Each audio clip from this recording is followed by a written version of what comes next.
Take a normal breath in. Take a deep breath in and let go. For chanting Om, take a deep breath.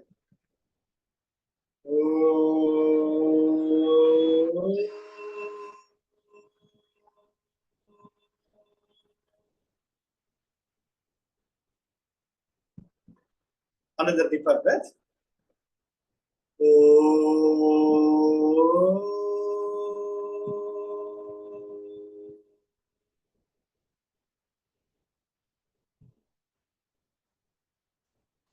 Another deeper breath.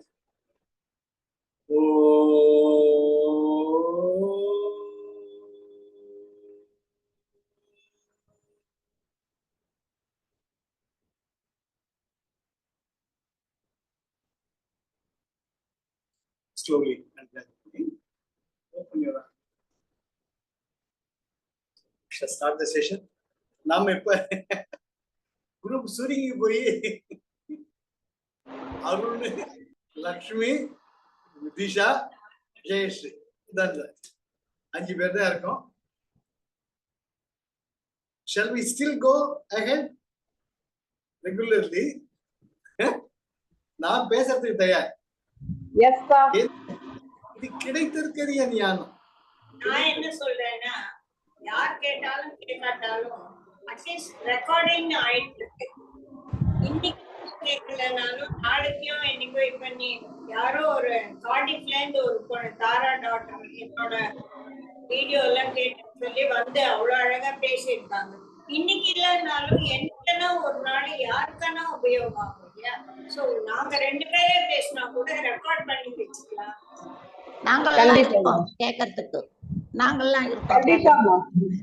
Record பண்ணிட்டேன்னா உங்களுக்கு ஃபியூச்சர்ல upload பண்ணிக்கலாம்.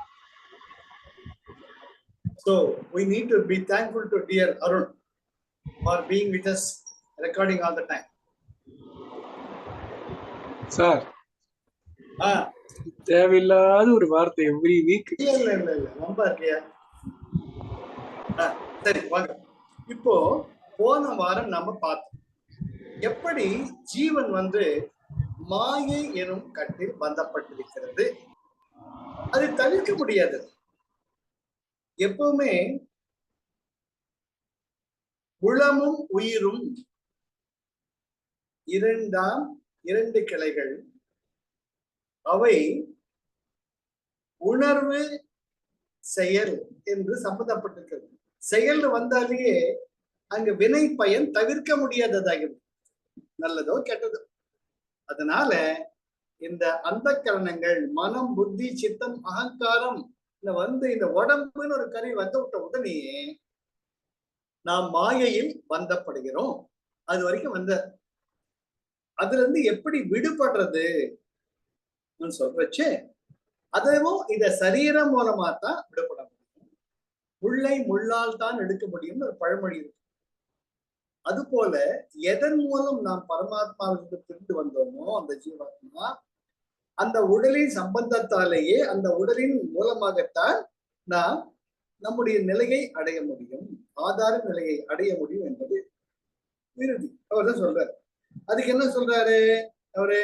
எப்படி மொள்ள மொள்ளமா நாம பந்தத்திலிருந்து விடுபடணும் அப்படின்னு வழி சொல்லிட்டு வர்றாரு. இனிமேல அந்த வழிகள் தான் ஆரம்பிக்கும். போன முறை பார்த்தோம். அதுலயும் முக்கியமா இந்த பரத கண்டத்தின் மூலமாக இந்த பாரத தேசத்துக்கு திறக்கிறதே மிக மிக மிக புண்ணிய காரியம். ரொம்ப புண்ணியம் பண்ணியிருந்தாதான் இந்த பாரத நாட்டை திறக்க முடியும். ஞானத்தின் விளைநிலம் அவர் சொல்லியிருக்கார் கடப்ப சுவாமி. இப்ப அவர் ஒரு ஆரம்பமா ஒரு அழகா ஒரு உதாரணத்தோட ஆரம்பிக்கிறார். இங்க வைஷ்ணவ சம்பிரதாயத்துல நம்மாழ்வார் சாற்று முறைன்னு ஒண்ணு இருக்கு. அது ஸ்ரீரங்கத்துல ரொம்ப விசேஷமா நடக்கும். அதை என்ன செய்வாங்கன்னா நம்மாழ்வார் அந்த அவங்க உற்சவகரத்துக்கு கொண்டு அது மேல எதிரில் பெருமாளை நிக்க வச்சிடுவாங்க. பெருமாள் உற்சவ விக்கிரகத்தை அவருக்கு எதிரில் நம்மாழ்வார உற்சவ விக்கிரகத்தை நிறுத்தி வச்சு அதை 24 போர்வை அந்த ஒரு ஷாலால கவர் பண்ணிடுவோம். அப்புறமா 4000 திவ்ய பிரபந்தம் சேவிச்சு ஒவ்வொரு போர்வையா நீக்குவா. கடைசியில எல்லா 24 போர்வைகளையும் நீக்கிவிட்டு அவர் மேல் துளசியால அவர் உடல் மொத்தம் மறையும் மாதிரி பண்ணி ஐக்கிய பாவத்துக்கு கொண்டு வரும். இதன் பெயர் தான் வந்து நம்மாழ்வார் சாற்று முறை சொல்லுவாங்க வைஷ்ணவ சம்பிரதாயத்தில். இது என்ன அப்படின்னா, நம்மை சுற்றி 24 மாயை ஆழ்வான தத்துவங்கள் இருக்கின்றன. அது என்ன? 5 ஞானேந்திரியம். இதெல்லாம் நான் விளக்க வேண்டாம், ஏன் தெரியும், உங்களுக்கு தெரியும். 5 கர்மேந்திரியம், 4 அந்த கரணங்கள், இவை இயக்குவதற்கான 10 வாயுக்கள், 24. இந்த 24 தத்துவங்களால் ஆனது தான் இந்த உடல். இந்த ஜீவாத்மா இந்த 24 தத்துவங்களாகிய போர்வையால் மூடப்பட்டிருக்கிறது. போர்வை ஒவ்வொன்றும் நீக்கி நீக்கி நீக்கி வந்தா கடைசியில் எஞ்சி இருப்பது ஆத்மா. அந்த ஆத்மா மற்ற போர்வைகளால் மறைக்கப்படாத பொழுது தான் தானாக பரமாத்மாவின் சொரூபமாக இருக்கிறது என்பது தான் இதன் முடிவு. சொல்லுவாரு 5 ஞானேந்திரியம், 5 கர்மேந்திரியம், அப்புறம் கொஞ்சம் மத்ததும் கொஞ்சம் சொல்லுங்க சார் ப்ளீஸ். ஞானேந்திரியம் என்பது என்ன? அதெல்லாம் புரிஞ்சுது. சென்சரி பெர்செப்ஷன்ஸ், அப்புறம் கை, இதெல்லாம் சென்சரி பெர்செப்ஷன். கர்மேந்திரியங்கள் என்ன? கைகளால் அதேதான். ஆமா. 24க்கு போயிட்டீங்களே, அதான் எப்படி? அந்த 10 வாயுக்கள் அது தெரியும் உங்களுக்கு. பிராணா, அபானா, சமானா, உத்தா, வியானா, கூர்மா, கிருகாரா, நாகா, தேவதத்தா, தனஞ்சயா. இதுதான் இந்த உடலை இயக்கிறது. இந்த 24 தத்துவங்களாகிய போர்வையால் நாம் மூடிட்டு இந்த ஜீவாத்மா இந்த உடம்புல கர்ம வினைகளை அனுபவிக்கிறது. சார் 10 + 10 20. 4 என்ன? 4 மனம், புத்தி, சித்தம், அகங்காரம், அந்த கரணங்கள். ஓகே. தன்மாத்திரைகள். ஆக இதுதான்.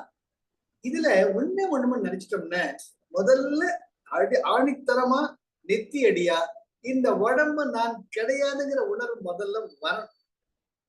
இந்த உடம்புங்கிறது ஒரு கருவி. இதுல நான் சொல்றது வந்து ஒரு இல்யூஷன். அது வந்து ஒரு நிழல், நிஜம் அல்ல. அதுதான் மாயை. மாயை ரொம்ப கஷ்டம். மாயாமலம், ஆணவமலம், கர்மமலம், 3மே இருக்கு. இது மொள்ளதான் வரும். அதுதான் என்ன சொல்றாரு, எப்படி ஒரு பாசி படர்ந்த குளத்தில் நாம் பாசியை நீக்கிவிட்டு குளித்து விட்டு வந்த பின்பும் அந்த பாசியானது ஜலத்தை மீண்டும் மூடிக்கொள்கிறது. அது போல எவ்வளவுதான் நான் ஞானம் படிச்சாலும் இது வந்து மறுபடியும் நம்மளை முடிக்கும் ஐயமே கிடையாது.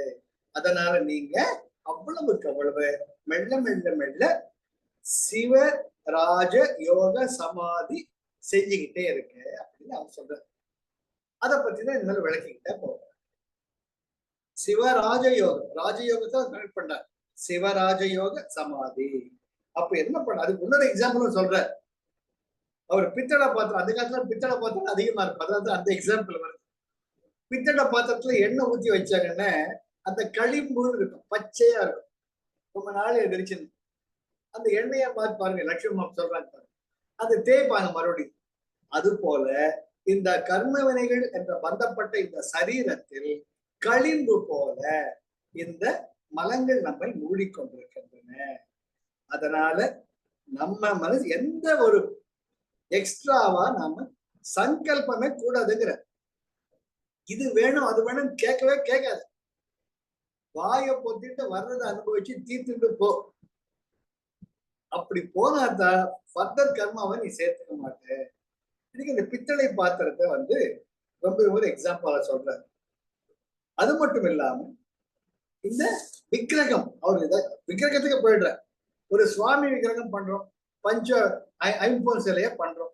அந்த ஐம்பொன் சிலையில நம்ம அபிஷேகம் பண்ணி ஆராதனை பண்ணி பண்றப்ப அதுலயே அழுக்கு போடுறது. அதுக்கு நீ அபிஷேகம் பண்ணி தேய்ச்சி கழுவணும். அப்படி இந்த ஐம்பூதங்களால் எப்பேற்பட்ட பொருள் உண்டானாலும் அவை மாயாமலம், ஆணவ மலம், கர்மலத்தின் சம்பந்தம் உடையது. இதுக்கு சம்பந்தம் இல்லைன்னு நீ உணரணும்னு முதல்ல இந்த உடல் நான் அல்லன்னு கொஞ்சம் கொஞ்சமா ஆனா அந்த உடல் தான் முக்கியம். அதன் மூலமா தான் போகும். இது எப்படி பேரடாக்ஸ். It's a paradox. இதுதான் நம்மள அப்படியே பந்தப்பட வைக்கிறது. புரியுதா? அதில் தான் வந்து அந்த ஐ மீ மை மை அதுல மட்டும் கேர்ஃபுல்லா இருக்கு. நான், எனது, என்னுடைய, எனக்கு அந்த வறட்சியே அங்க சங்கல்பிக்கிறது, ஒரு எண்ணம் ஏற்படுறதை தவிர்க்க முடியாது. நாளைக்கு வண்டியில போயிட்டு இருக்கோம், சட்டை போய் யாரும் பஸ்ல போறவா அவ வந்து துப்புறா, அந்த எச்சல் நம்ம மேல படுறது, அது நம்ம கவனிக்கல. இது எனக்கே ஏற்பட்டிருக்கு. பேங்க் ஒர்க் பண்ணப்ப நான் ஸ்கூட்டில போயிட்டு இருந்தேன், யாரோ பஸ்ல இருந்தாலும் காரி தூக்கி இருக்காங்க, அது என் ஷோல்டர்ல எச்சல் அப்படியே இருக்கு, அந்த கோழை எனக்கு தெரியாது. நான் பேங்க் வந்தேன், பேங்க் வந்தோடனே என்னுடைய மெசஞ்சர் சொல்றாரு, சபார்டினேட், சார் என்ன சார் இது அழுக்கு உங்க முதுகில் இருக்கு, அது கழுவிட்டு வாங்க சார். அது வரைக்கும் தெரியாது, ஏன்னா அது வரைக்கும் என்னுடைய மனமானது சம்பந்தப்படல. Come with me. ஆனா the moment it was indicated by somebody, immediately my ego was hurt. அவன் எவன்டா மடைய போறவன், புத்தி இல்லாம தூக்கிட்டு போயிருக்கிறான், அவன் நல்லா இருப்பானா, கேடு கட்டவனே முதல்ல மனசு நினைச்சு. ரெண்டாவது, இதை முன்னே எவனா சொல்லி தொலைச்சிருக்கப்படாதா, முதல்ல தொடச்சிட்டு இருக்கலாமே. மூணாவது, பேங்க் ஆரம்பிச்சிடுது, டைம் ஆயிட்டு இருக்கு, எனக்கு டாய்லெட் போய் பாத்ரூம் போயிட்டு கிளீன் பண்ணிட்டு வரணும், இதெல்லாம் வருது. வறட்சியே வினை பயன் தவிர்க்க முடியாததாகி விடுகிறது.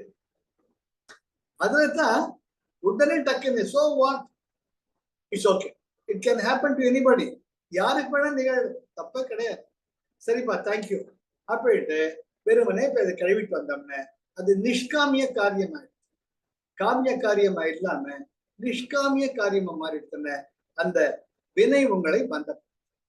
இப்படிதான் சொல்றாரு, கொஞ்சம் கொஞ்சமா இதுல பந்தப்படாம நீ வெளியே வரணும் அப்படின்னு சொல்றாரு. இது அடுத்தது நெக்ஸ்ட் ஸ்டெப், அப்படியே முதல்ல போலாம். இப்ப நல்லா புரிஞ்சுட்டீங்களா எப்படி நாம இதுல இருந்து வரணும் அப்படின்னு? நாம 24 தத்துவங்களாலான போர்வையால் மூடப்பட்டிருக்கிறோம். அந்த 24 போர்வைகளையும் மெல்ல மெல்ல மெல்ல நாம தான் விளக்கணும். அந்த 24 போர்வைகளையும் நமக்கு சாதகமாக மாற்றிக்கொள்ள வேண்டும். அதே ஞானேந்திரியங்கள், அதே கர்மேந்திரியங்கள், அதே 10 வாயுக்கள், அதே 4 அந்தக்கரணங்கள் நமக்கு ஹேத்துவா, நான் யார், இது தானான்ட்டு அந்த ஐ மீ மைண்ட் இல்லாம இதே 24 தத்துவங்களை நாம் உபயோகப்படுத்தி கொண்டால் அவையே நமக்கு ஒரு படகாக மாறிவிடும். துடுப்பு தேவை, படகை வலிப்பதற்கு, படகை செலுத்துவதற்கு துடுப்புகள் தேவை. அந்த துடுப்புகளை வைத்துக் கொண்டு நீ கரை சேர விரும்புகிறாயா இல்லை ஆழ்கடலில் அவிழ விரும்புகிறாயா என்பது யுவர் சாய்ஸ். ஆழ்கடல் என்ற பிரபஞ்சத்துல போயிட்டே இருந்த முடிவே கிடையாது, அது பிறவி பெருங்கடல். நீ பாட்டு வலிச்சுட்டே போறீங்க, ஆழ்கடல் போட்டு போயிட்டே இருக்கும். சூறாவளி வரலாம், புயல் வரலாம், படகு கவிழலாம், என்ன வேணா நடக்கலாம். நம்முடைய எண்ணம் இருக்கணும், என்ன இருக்கணும், கரை சேர வேண்டும். இறைவனடி நீ இருந்தார், இறைவனடி சேரார். இறைவனடி சேர்வது ஒன்றுதான் நம்ம லட்சியமாக இருக்க வேண்டும் என்று அதே ஞானேந்திரியம், கர்மேந்திரியங்கள், வாயுக்கள், அந்த கரணங்கள் என்ற அதே துடுப்புகளை கொண்டு நாம் நம்முடைய கரையேற முயல வேண்டும், முயற்சி செய்யணும். அது இந்த பிறவி இல்லாட்டி கூட ஏதோ ஒரு நாள், ஏதோ ஒரு ஜென்மத்துல நம்மளால் அந்த மோட்ச நிலையை, அந்த விடுதலை நிலையை, that state of liberation you can definitely feel. It's all assured by all the sadgurus. அதுல எந்த விதமான மாற்றமும் கிடையாது. சொல்லுவோம் இல்லையா, எப்பதான் கரை சேரணும் தெரியலடாப்பா அப்படி சொல்லுவோம். சம்சார கடல் இருக்குடாப்பா, எப்பதான் கரை சேர போறணும் தெரியல, கிராமத்திலேயே சொல்லுவாங்க. ஆக கரை சேர வேண்டும் என்பதுதான் நம்முடைய லட்சியமாகவும் நோக்கமாகவும் இருக்கு. இதை வந்து இன்னும் நெக்ஸ்ட் வந்து ஒரு கதைக்கு போறாரு. அவர் என்ன பண்றாரு, இது இப்ப இல்ல, ஜென்ம ஜென்மமா வருது. இதுக்கு முதல்ல என்ன பண்ணணும், சத்காரியங்களில் இந்த 24 தத்துவங்களையும் ஈடுபடுத்தவை. ஃபர்ஸ்ட் பாயிண்ட் சத்காரியம்னா நல்ல செயல்கள், நல்ல எண்ணங்கள், நல்ல வார்த்தைகள், இதுதான் முக்கியம். யாரோ ஒருத்தர் பசிங்கிறாரா, சத்காரியம் என்ன, உன்கிட்ட இருக்கிறத கொஞ்சம் கொடு. ஒண்ணு கஷ்டப்படுற ரோடு கிராஸ் பண்றதுக்கு ஹெல்ப் பண்ணு. யாராச்சும் வழி கேட்கிறாங்களா அவனுக்கு தெரிஞ்சா சொல்லு, சுத்தி விடாத. அது இதுதான் சத்காரியங்கள். மொள்ளமா சத்காரியங்கள். அதுக்கு அடுத்தது புண்ணிய விசேஷங்கள். புண்ணிய காலத்தில் உங்கள் வீட்டில் ஏதாவது விசேஷங்கள் நடக்கிறச்ச அதில் சமைக்கப்பட்ட உணவை, அதில் நீங்கள் கொண்டாடக்கூடியதை மற்ற மக்களுடன் பகிர்ந்து கொள்ளுங்கள். புரிஞ்சு சொல்லாதா? Share and care. பினிஷ். ஒரே வார்த்தையில முடிஞ்சிடும். அதனால் இவர் என்ன சொல்றார்? உன்னால முடிஞ்சதுன்னு குளங்கள், சத்திரங்கள், அவர் காலத்துல ஆலயங்கள், தண்ணீர் பந்தல், வஸ்திரதானம், பூதானம், கோதானம், இதெல்லாம் நிறைய உங்களால் முடிஞ்ச அளவுக்கு. இவர் வாய் வார்த்தையோட நிக்கல. அதை நல்லா ஞாபகம் வச்சுக்கோங்க. இவர் குப்புசாமியா இருந்தப்ப டெப்டி கலெக்டர் ரேங்க்ல இருக்க. அப்போ அவருக்கு சம்பளம் 500 ரூபாய். நான் சொல்றது 1935, 1906-7.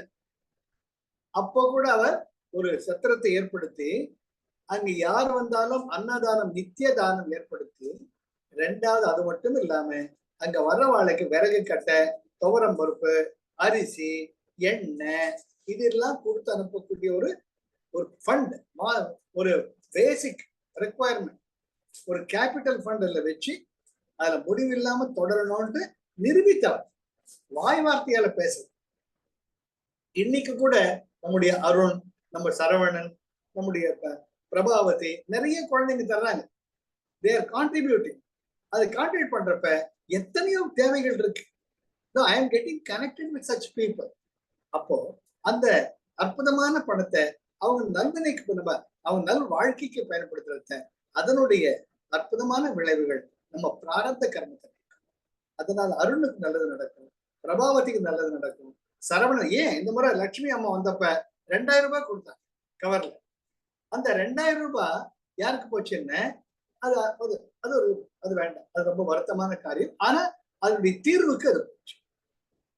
அதனால நான் ஒரு கருவியாக செயல்படும் பொழுது அந்த கருவியாக செயல்படக்கூடிய ஒரு நிலையை கொடுத்த அந்த இறைவனுக்கு, நம்ம குருஜிக்கு நான் நன்றி பாராட்டு, நன்றி சொல்றேன். அதுதான் என்னுடைய வேலை. அப்போ என்ன ஆகுதுன்னு, நிறைய செல்வம் மக்கள் சேர சேர அது நமக்கானது ஆனது கிடையாது, அது மற்றவர்களுக்கானது. நம்முடைய தேவைகள் குறைவாகத்தான் இருக்கு. இதுக்கு ஒரு அற்புதமான ராமகிருஷ்ண பரமஹம்சர் கதை. ஒரு 7 பிராமணன் இருந்தார். அவர் என்ன பண்ணார்? எது வந்தாலும் மற்றவர்களுக்கு கொடுத்து கொஞ்சம் எது இருந்தால் தான் சாப்பிடறதுக்கு முன்னாடி ஒரு அதிதி தேவோபாவ அப்படின்ட்டு ஒருத்தர் விரும்பி அவருக்கு உணவு படைக்கிறது, இந்த வாயில்லா ஜீவன்களுக்கு உணவு படைக்கிறது, இதெல்லாம் அவர் ரெகுலரா பண்ணிட்டு இருந்தார். இதனால அவர் விரும்பினாலும் விரும்பா காட்டியும் பெருமாளும் லட்சுமி, மகாலட்சுமி ரொம்ப சந்தோஷப்பட்டு அடுத்த ஜென்மத்துல அவர் பெரிய மகாராஜா. இந்த மகாராஜா வச்ச அவருக்கு இந்த உணர்வு இருக்கு, தர்ம காரியம் பண்ணணும் அப்படின்னுட்டு மகாராஜா இருந்தப்ப தர்ம காரியங்கள் பண்றது. முன்ன பிராமணனா இருந்தப்ப என்ன பண்ணாரு? அதே மாதிரிதான் பண்ற. ஒருத்தருக்கு சாப்பாடு போடுறது, ஒரு வேளை மத்தவங்களை பண்றது, இப்படி பண்ணி அந்த ஜென்மா முடியுது. அந்த ஜென்மா முடிஞ்ச உடனே மேல் லோகத்துக்கு போற, உனக்கு அடுத்த ஜென்மா மறுபடியும் 7 பிராமணன் பிறகு போறேன்ட்டு அந்த கிரியேட்டிவ் எனர்ஜி காட் சொல்றேன். ஐயோ சுவாமி, நான் நல்லதானே பண்ணேன், நல்லதை பண்ணனால ராஜா ஆகினீங்க, மறுபடியும் இப்படி சொல்றீங்களே, ஏண்டா மடையா, நீ கொஞ்சமா இருந்து கூட உனக்காக வச்சுக்க மத்தவாளுக்கு பண்ண, அதனால ராஜாவா நீ பிறந்த. அப்ப ராஜாவா பிறந்த இன்னும் எவ்வளவு அதிகமா பண்ணிருக்கணும். நீ அதை பண்ணாம கஞ்ச பிசுனாரியா இருக்கிறதுல உனக்கு வச்சுக்கிட்டு கொஞ்சம் கொஞ்சம் கொடுத்தியே, உனக்கு இந்த ஜென்ம 7 பிராமணன் தான், போ வழி தெரிஞ்சுக்கிட்டியா அப்படின்னு சொல்ல ராமகிருஷ்ண பரமஹம்சர் உபகரை. அதனால்தான் குருஜி எப்படி சொல்வார், உன்னுடைய சொத்து உனக்கு வர்றது 7% உண்டு கிடையாது. அது மட்டும் இல்லாம இஸ்லாமியத்துல 5 ஜகாத் 5%. நான் அதுக்கு ஒரு படி மேல போய் 10% சொல்லுவேன். 10% அது கொடுங்க, உங்களால யார் மூலமா போய் சேரும். அதனால வயிறு குளிர்ந்து மனசு குளிர்ந்து, அப்பா கடவுளே ரொம்ப நன்றிப்பான அந்த வார்த்தை வருது பாருங்க, அதுதான் தெய்வ வாக்கு. அந்த அருள் மொழி, அந்த வாழ்த்துக்கள் நம்முடைய பிராரப்த கர்மாவை தூசை எப்படி தீக்குனல் பொசுக்குகிறதோ அது போல பாராத கர்மா தானா. குருஜி நேற்று கூட அருண் போட்டது, when the grace decides, anything can happen. Your very destiny will be changed. So the grace will flow when you express your compassion for all the creation. It's an unalterable law of nature. அதுபோல ஈஸ்வர பக்தி, ஏதோ ஒரு பிரபஞ்சம், இந்த பிரபஞ்ச சக்தி நடக்கிறதுன்னுட்டு அந்த இறைமை, அந்த கிரியேட்டிவ் எனர்ஜி அதை சொல்ல செய்ய, அதை நாம் வணங்க வணங்க வணங்க முள்ளமா இந்த ஐ மீ மை மைண்ட் மெல்ல மெல்ல லேசா ஆகிட்டே வரும். The thick one will become smaller, thinner and thinner and thinner and thinner. At one point of time, you become the Sadguru. உனக்குன்னு இல்லாம மற்றவாளுக்காகவே இருக்கக்கூடிய நம்ம குருஜி போல, ஜக்கி வாசுதேவ் போல, எத்தனையோ மகான்களை போல நீங்க ஆயிடுவீங்க. அதுல எந்த விதமான மாற்றமும் கிடையாது. அதனால ஒரு யோகி அப்ப அப்படி இருக்கிற நிலையில கூட சில சத்காரியங்கள், சில கர்ம வினைகள் இருக்கும். சேஷோ அந்யகன்னு பத்தஞ்சலி சொல்லுவார்.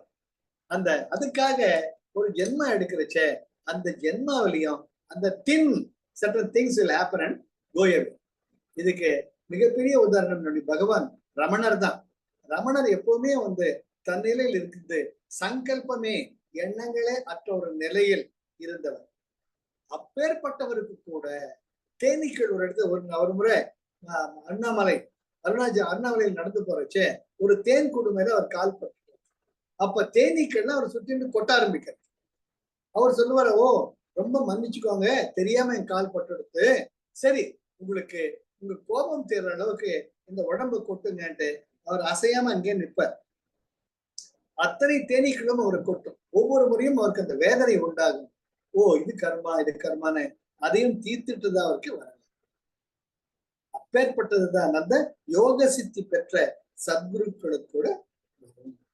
அதனால நல்லா முதல்ல ஆரம்பிக்கிறது என்ன பண்ணணும்? முதல்ல சத்காரியங்கள்ல ஆரம்பிக்கணும். புண்ணிய தீர்த்தங்களால் எவ்வளவுக்கு எவ்வளவு மக்களுக்கு உதவும் வகையில் செயல்பட முடியுமோ அப்படி செயல்படணும். நம்முடைய எண்ணங்களால், வார்த்தைகள் செயலால் ஒருத்தருக்கு மலர்ச்சியை உண்டு.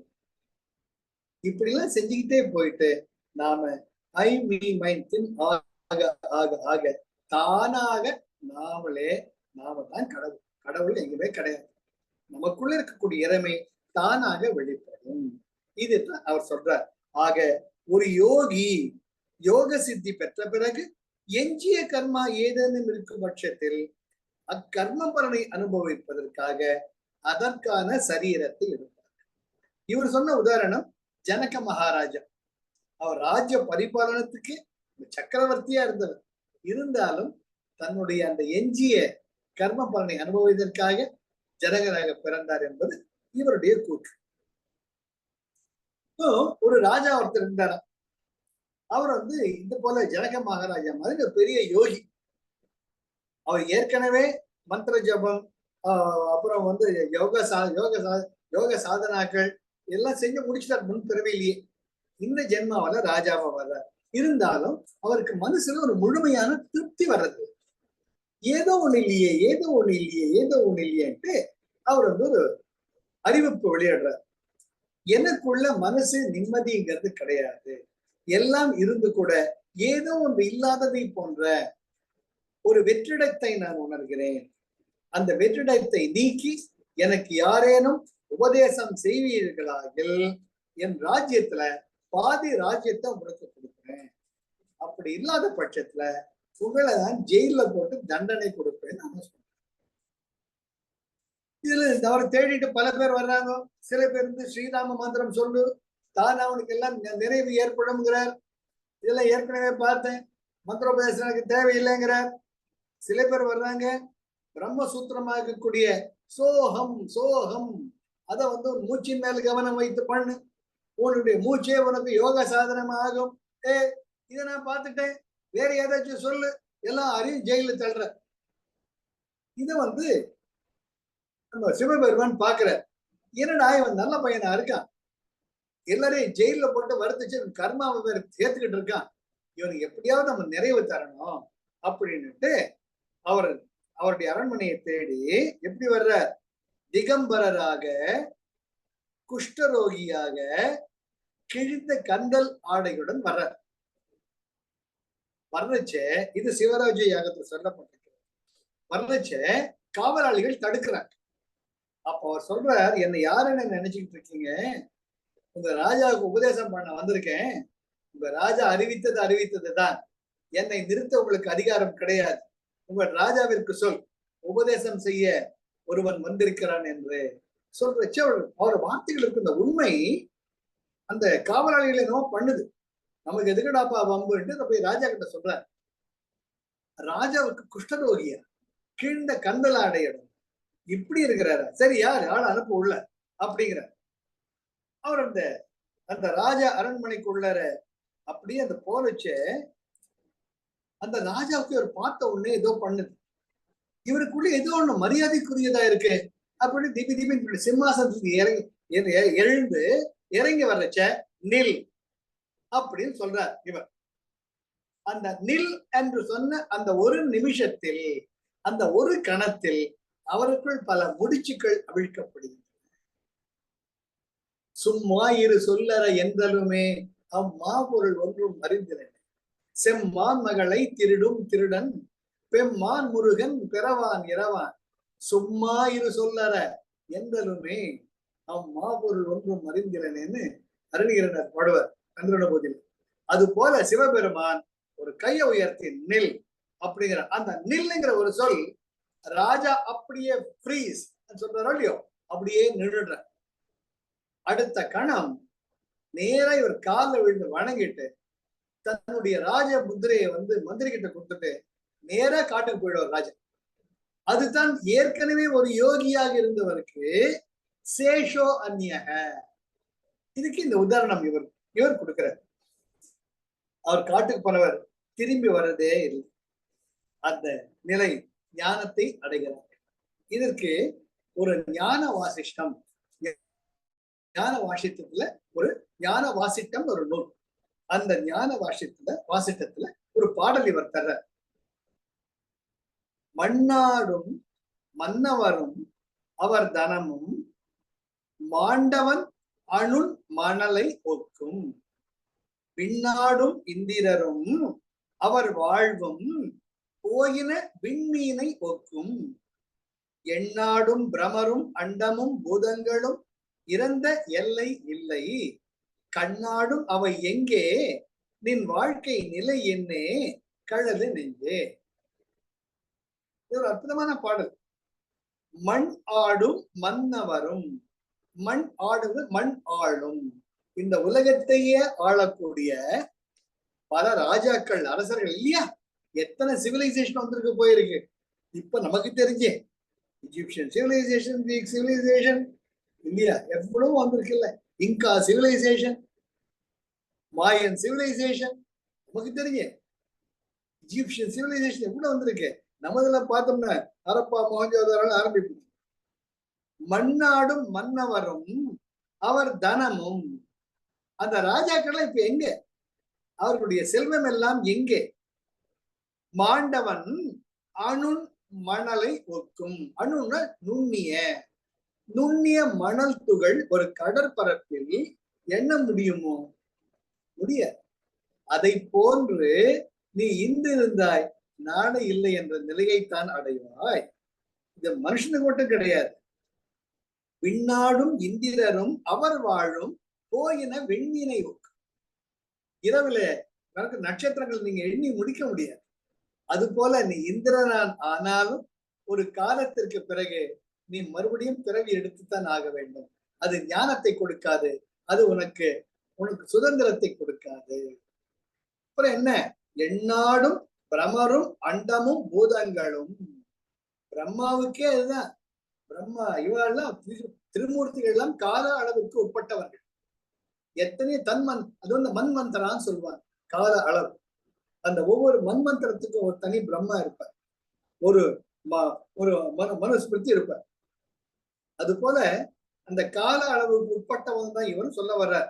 எண்ணாடும் எண்ணிக்கையை இழந்த பிரமரும், அண்டங்களும் கேலக்சிஸ், பூதங்களும் நேச்சர், இறந்த எல்லை இல்லை, எல்லை இல்லாத திருப்பி திருப்பி திருப்பி வந்துட்டு இருக்கு. கண் ஆடும் அவை எங்கே? ஒரு காலத்துல நிஜமாக இருந்த அவை இப்பொழுது எங்கே? அதுபோல நின் வாழ்க்கை நிலை என்னே? கழலு நெஞ்சே.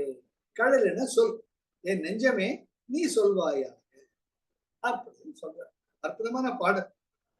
அதுதானே நின் வாழ்க்கை. இப்போ ஒண்ணுமே வேண்டாம், நம்ம 5ஆம் கிளாஸ் படிக்கிற வச்சிருக்கிற போட்டோ பக்கத்துல வச்சுப்போம், எஸ்எல்சி படிக்கிற வச்ச ஒரு போட்டோ, காலேஜ்ல படிக்கிற வச்ச ஒரு போட்டோ, கல்யாணமான ஒரு போட்டோ, இதெல்லாம் வரிசையா வச்சுட்டு இப்போ ஒரு போட்டோ. இதுல நான் யார்? எல்லாமே ஒரு காலத்துல நானா இருந்தேன். ஆனா இப்போ அது நான் இல்லை, இது நான் இல்லை, இது நான் இல்லை, இது நான் இல்லை. அப்போ உண்மையான நான் யார்?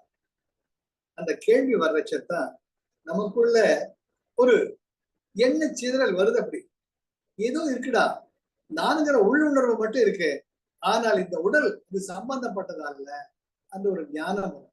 அதைத்தான் இவர் சொல்றார்.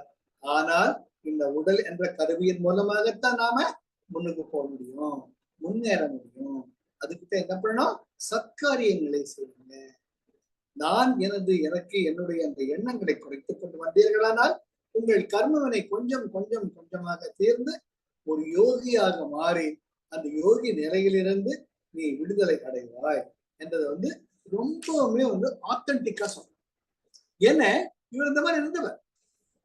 சரி, அதாவது ஞானம் பேசிடலாம், பேசிடலாம். ஆனா அது உன்னுடைய அனுபவமாக ஆகும் பொழுது நீ பேசின it will reach, it will touch the core of the heart of the listener.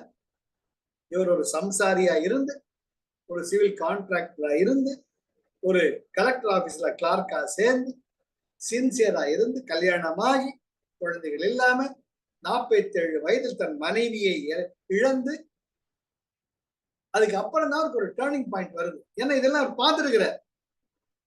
அப்பதான் அவருக்கு தெரியுது, ஓ எனக்குள்ள ஏதோ மாற்றம் ஏற்படுது என்று. அதுதான் அவரை யோக நிலைக்கு அழைத்து.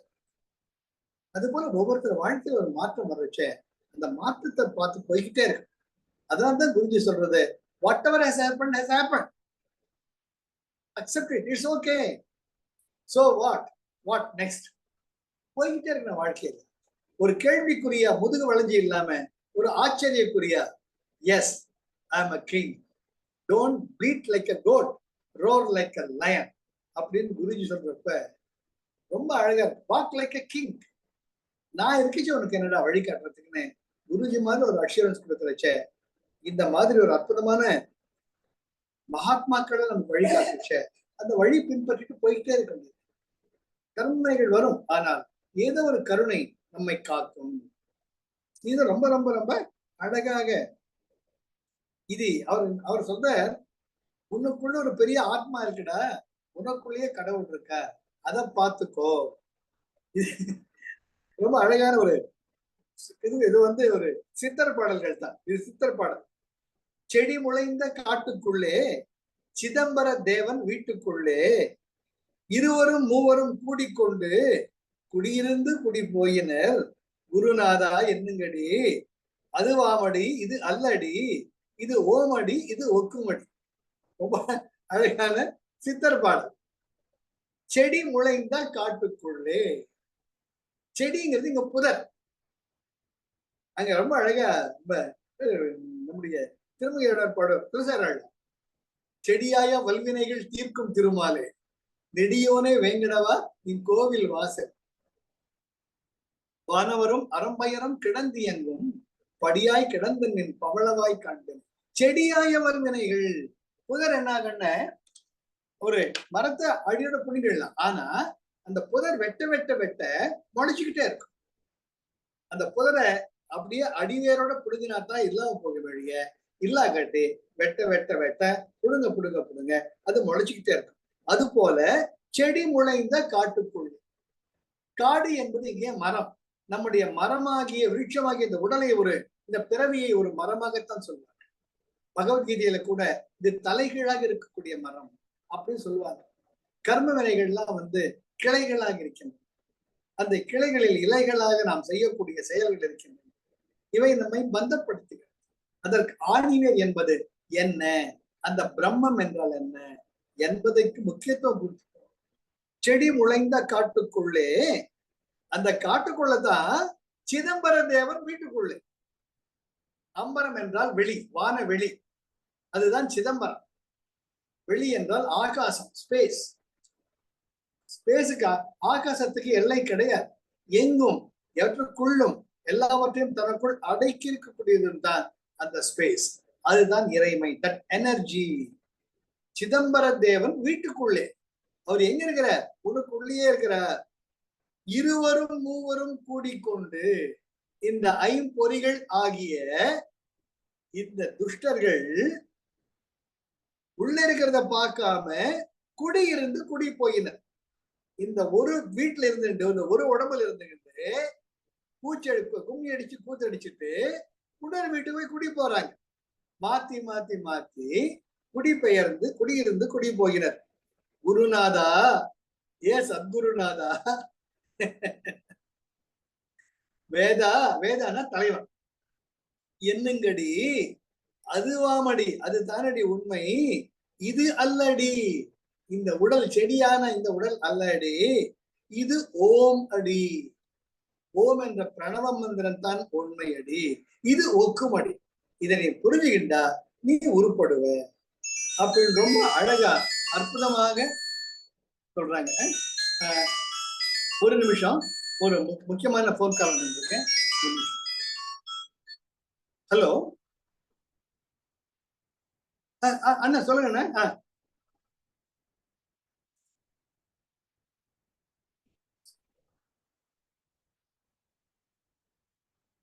ஓஹோ, சரிண்ணே.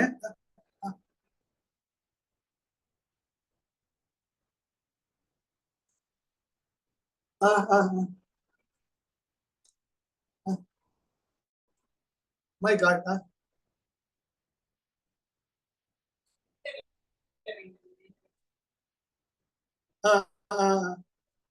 Sure.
சாரி, அது திருவண்ணாமலையில அன்னி கொஞ்சம் உடம்பு சரியில்லை. ஆக இந்த அற்புதமான செடி முளைத்த காட்டுக்குள்ளே சிதம்பர தேவன் வீட்டுக்குள்ளே இருவரும் மூவரும் கூடிக்கொண்டு குடியிருந்து குடி போயிரு. அழகான தமிழ், அழகான தமிழ். நம்ம வீட்டை விட்டு சுதந்திரமா நமக்குன்னு ஒரு சொந்த வீடை அடையாமல் வாடகை வீட்லயே இருக்கோம். குடியிருந்து குடி போயினர். குருநாதா, எனக்கு வழிகாட்டக்கூடிய குருநாதா, வேதா, என் தலைவனே, நீதான் எனக்கு வழிகாட்டணும். எனக்கு வழி தெரியல, இதுதான் சாஸ்வதம் இருக்கேன் என்னங்கடி என்று உண்மையாக குருநாதரை பணியுங்கள். அதுவாமடி, அதுதான் உண்மையான நீ சேர வேண்டிய வீடு. இது அல்லடி, இந்த உடம்பு அல்லடி, இது ஓம் அடி. ஓம் என்ற பிரணவம் தான் சாநித்தியமாக இருக்கக்கூடியது. இது ஒக்குமடி, இதுதான் நமக்கு அடைய வேண்டிய மிக முக்கியமானது அப்படின்ட்டு ரொம்ப ரொம்ப அழகா சொல்றேன். இப்போ தெள்ள தெளிவா இந்த செஷன்லயே நமக்கு தெரிஞ்சிடுச்சு எதை நோக்கி நாம் செல்ல வேண்டும் இல்லையா.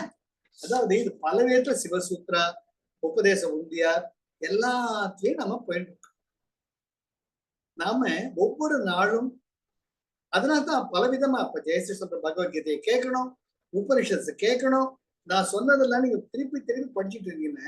நிதித்தியாசனம், ஸ்ரவணம், மனனம், நிதித்தியாசனம் முதல்ல உற்று கேட்கணும்.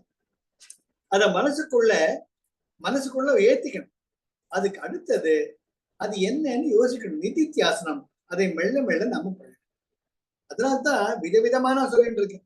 சிவபுராணம் சொல்லி இருக்கிறேன் நானு, சிவசூத்ரா சொல்லி இருக்கிறேன் நானு, பத்தஞ்சலி யோக சூத்ரா, எல்லாமே வழிகாட்டுறது ஒரே நிலையை அடையறதுக்கு.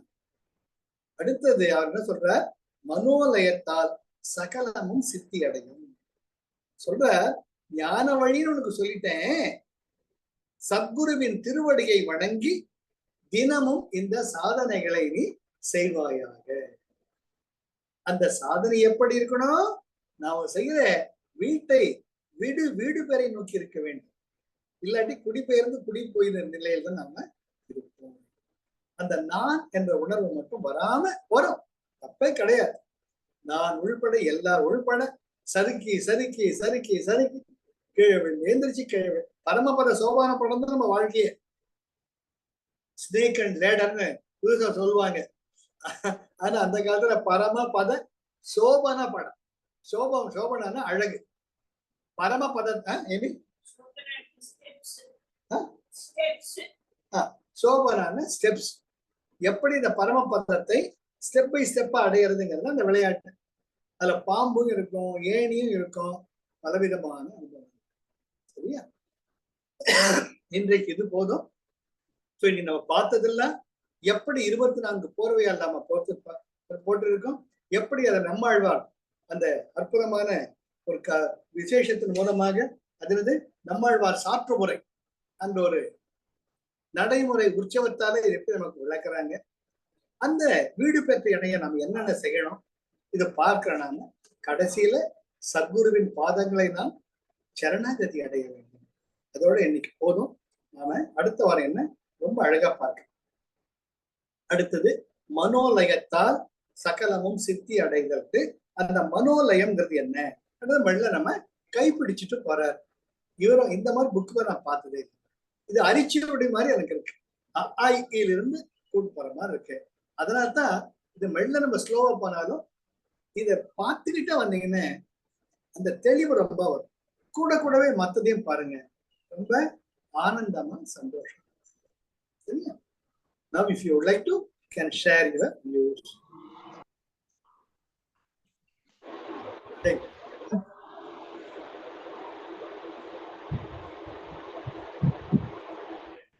சொல்லு அருண். சார் இல்ல ஒன்னும் டவுட் எதுவும் இல்ல சார், நீங்க கண்டினியூ. இல்ல இது கண்டினியூஸா நடத்துங்க. கேட்டீங்களா நடத்தலாமான்னு, அது ஒரு கேள்வியே, அதுக்கு ஒரு பதில் நான் கொடுக்கணுமான்னு தான். பேசிக்கிட்டே இருக்காங்க என்னடா அப்படின்னுட்டு. பர்மனண்டா இருக்கு கிடைச்சவங்க அருண், லட்சுமிமா, நிஷா, எங்க வீட்டுல ஜெயஸ்ரீ, அவ்வளவுதான். நான் வெரி சின்சியர் டிசைபிள்ஸ். நீங்க தயவு செய்து நடத்தணும் சார், ப்ளீஸ். இது நிறுத்திடாதீங்க. It's my beg you. சொல்லுமா நிஷா. அப்பா நீங்க சொன்ன மாதிரி பரமபதம் தான்ப்பா. ஏறி விழறேன், ஆனா திருப்பி புடிச்சுக்கிறேன். அது எனக்கு நல்லா புரியுதுப்பா. நிச்சயமாக அதே நாம் மாதிரி சிகரத்தை அடைவோம். அம்மாவோட பகவத்கீதா உங்களோட ஞானங்கள் எல்லாமே நான் ரெக்கார்ட் பண்ணதுனால அந்த யூடியூப்ல இருக்கிறதுனால கேட்டுட்டே இருப்பேன்ப்பா. எந்த வேலை பண்ணாலும் கேட்டுட்டே இருப்பேன். சோ நம்ம ஏதாவது ஒண்ணு பண்ணும் போது அதை பிராக்டிக்கலா நான் அப்ளை பண்ணி பாத்துக்கிறேன் இப்பெல்லாம். அவ்வளவுதான்மா, இதுதான் வாழ்க்கை என்ற பயணம். சார் இப்போ நிஷா சொன்ன மாதிரி பயணத்திலே பலர் வருவார் போவார், பூமியிலே வானத்து நிலவாய் சிலர் இருப்பார், அந்த இறைமையை அடைபவன் ஞானியாவான். சார் வாழ்க்கை என்ற பயணம். சொல்லு கண்ணே அருண். இப்போ நிஷா சொல்றது நீங்க சொல்றது பரமபதம்லாம் அங்க it's a game of chance, டைஸ்ல போடுறோம், அது நம்ம கண்ட்ரோல் இல்லையே.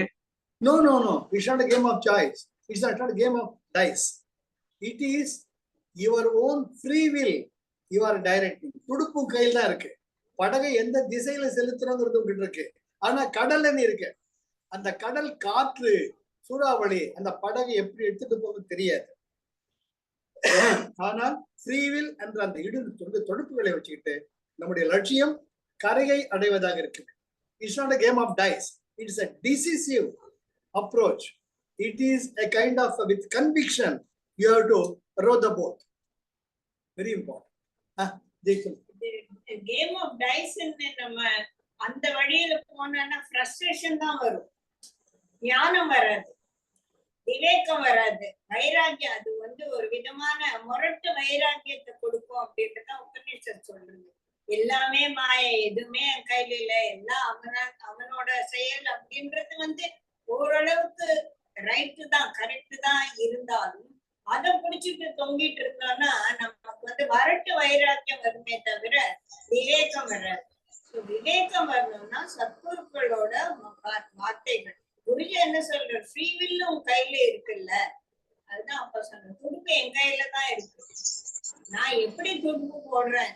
ஆனா சூறாவளி வரத்தான் செய்யும். சூறாவளி வராதே, நான் பாட்டுக்கு ஜாலியா உலகம் தென்றல் காற்றில் போற மாதிரி இந்த வாழ்க்கை. தெய்வத்தால் ஆகாதரினும் முயற்சி தன் மெய்வருத்த கூலி தரும். We need to make an effort. அதுதான் மனித பிறவி. All the rest of the creation, they are instinct based. We are not the creator, we are part of the creator. We have got the creative power.